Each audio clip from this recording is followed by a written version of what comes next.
ეს არის ეგრეთ წოდებული charcuterie board, სინის დაფა, რომელზეც ყველს, ძეხველს, თხილულს და მსგავს საჭმელს ვალაგებ და მაგიდასთან მიგვაქვს. ამ დაფას როგორც წესი დასაჭრელად არ ვიყენებთ. მას შემდეგ რაც ხის პიცას დაფის ფორმა მივეცი დაახლოებით 2 დღე ვაზუმფარებდი რომ კარაქივით გლუვი ზედაპირი მიმეღო. შემდეგ გადავუსვი საკვები კაკლის ზეთის 2 ფენა. ფენებს შორის ერთი სრული დღე დავაყოვნე რომ კარგად შეეწოვა ზედაპირს. ზეთის გარდა მინდოდა დამეფარა ცვილით. ცვილი წყალს განიზიდავს და დაფას სინესტისგან და ბაქტერიებისგან იცავს.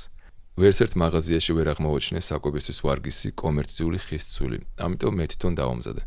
ვიყიდე სუფთა ხარისხის ფუტკრის ცვილი, მაღალი ხარისხის რაფინირებული ქოქოსის ზეთი და დამძნარი 1:4 პროპორციით გავურია ერთმანეთს. და კაციების შემდეგ მივიღე კარგი ხარისხის ხის ცვილი.